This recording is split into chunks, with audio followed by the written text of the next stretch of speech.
The coronavirus has some benefits. It has given us time to think. This video is about how you can utilise your time spent in isolation to think about your life and improve not just your life, but your overall happiness. Out of every negative comes a positive. People have had to suddenly stop working and stay at home, and that gives them the time that is so essential to our existence, and that is the time to think. Our lives are so busy. We have work, we have to look after children, we have to do the shopping, pay the bills, we have to take the kids to sports, we have to take the time to cook dinner. There never seems to be any time in the day to do anything but keep ourselves occupied with our daily life ritual that we've become so immersed in and so used to. Instead of walking in life consciously, we seem to be just walking through it unconsciously. As the whole world has almost come to a halt and people are asked to stay at home and self-isolate, either by themselves completely or with their families, we have finally come to stop and stand still for probably the first time in a very long time. This applies to those either in quarantine or who have lost their jobs and have to actually stay home or are in self-isolation. So for those of you who are at home and who are by themselves, look at this in a positive way rather than a negative way. This time gives you time to slow down and to analyse your life and analyse what is going to really bring you ultimate happiness. So grab a beer or grab a cup of tea and find a place for yourself to sit down and think about your life, for thinking is essential to our happiness and our existence. In fact, on a daily basis, even after all this is over, take that time to think. Every single day, even if you just make 20 minutes to 30 minutes after some time that you've been busy either at work or doing the chores around the house or whatever, sit down, take the time, maybe put some music on and sit down quietly, look at the garden or sit on the beach and think. This is almost like a meditation time that you all need to be able to lead a happy life. For when we have time to think, we think about the things that are most important to us, and we can analyse our lives, ourselves, and make changes.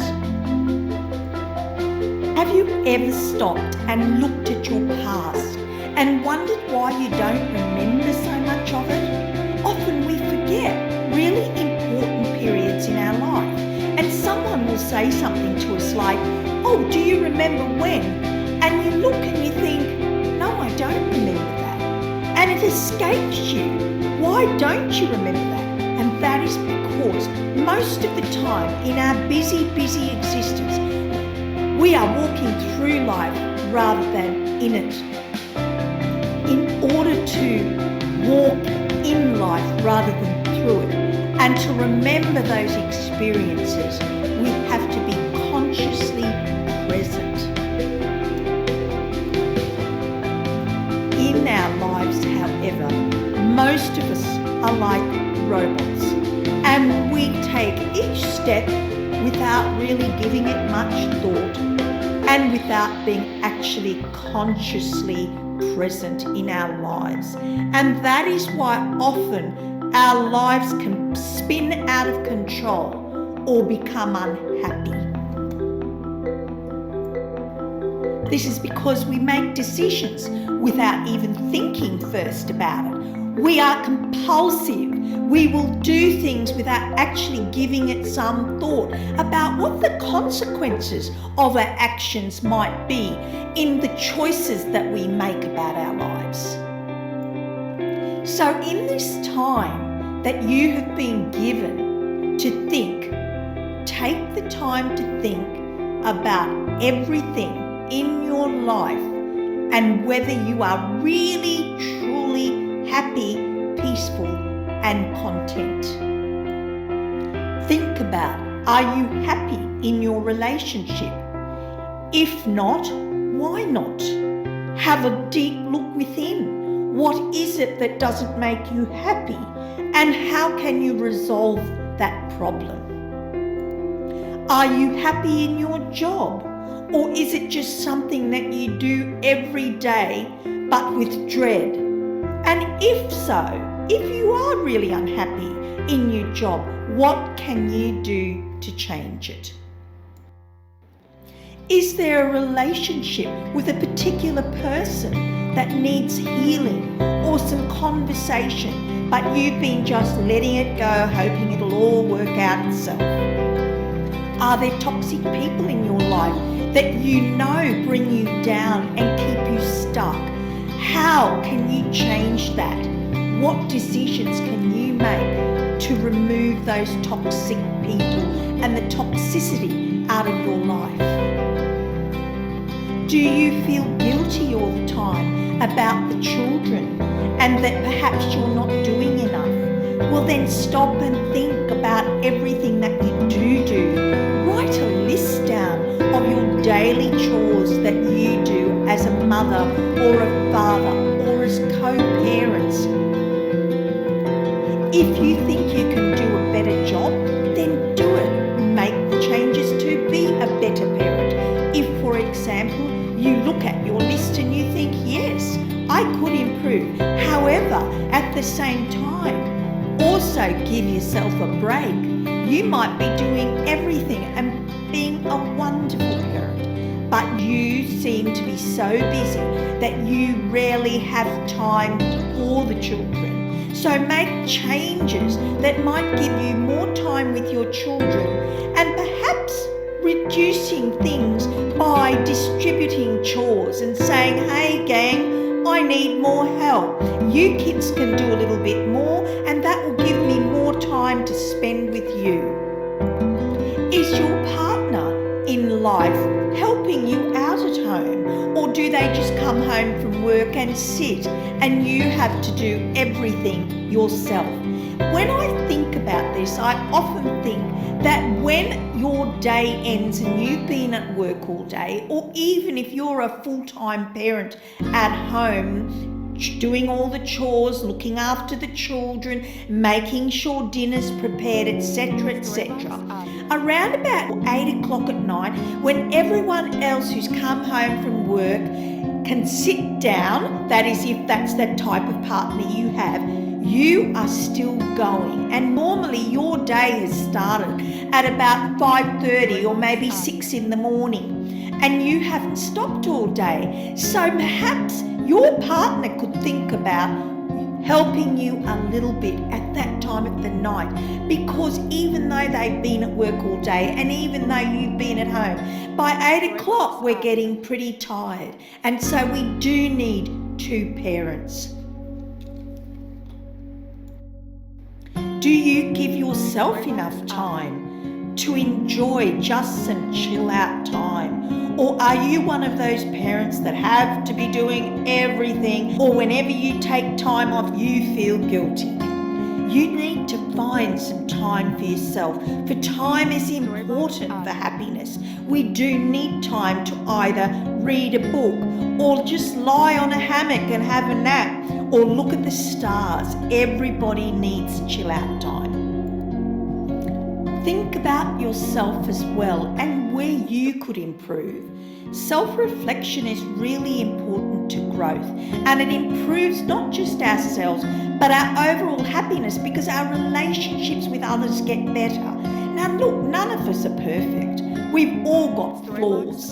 And to look at ourselves, our characteristics, for example, we might be the kind of person who always has to be right and we can never lose in an argument, which then of course either intimidates people such as your partner or your friends to either shut up and put up, or to actually remove themselves from your company, or to end up in an argument with you. These things are very important to look at about yourself. By fixing ourselves up in these ways, we become happier because people like to be around us more so, and people like our nature. And so we make more friends, and our relationships with our friends and partners get just so much better. So self-reflection is extremely important. Now, some people find that really difficult to do. So one of the suggestions that I have is to sit down and make a list. Look at yourself honestly and look at where you could improve, and write those things down and think, okay, when this situation happens again, I am going to try to change the way that I respond to it, and I'm going to improve as a person. Think about who you need to say sorry to. Perhaps you have children who have been bruised from your past choices in life and decisions that you made in partners or actions and events that took place. And so, even if they're an adult, look at that and don't make excuses, just say you're sorry. It could be to a parent, because perhaps you made a lot of mistakes when you were young, and even though parents forgive, they may feel that they contributed to your problems. So it's really great, and it's important to say to a parent, look, I'm sorry, you did do a great job. Or you can even say to a parent, look, I know you made mistakes, but overall you took care of us and you loved us and you looked after us. And for that I am so grateful. Look at your past patterns of behaviours and the choices you make in relationships, for example. What type of person do you continually choose, and why doesn't it work over and over and over again? And then look at your contribution in that relationship. If any of you ever watched that Married at First Sight, that social experiment show, it certainly shows how people can sabotage relationships and how patterns of behaviour and patterns of thinking keep people stuck in relationships. Think about, why do you get anxious? What are the stresses that you have in your life?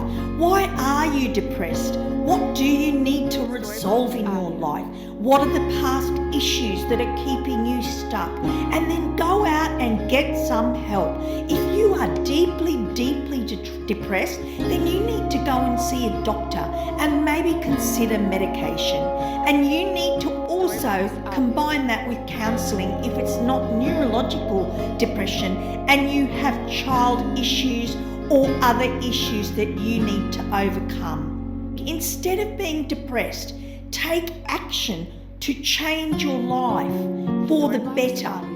Get a notebook, write down in your thinking time some of the things that you think about and what you need to do to change things for yourself. What action do you need to take to make your life better and happier? For every negative, there is a positive. So in this time of self-isolation, take the time to ponder about your life.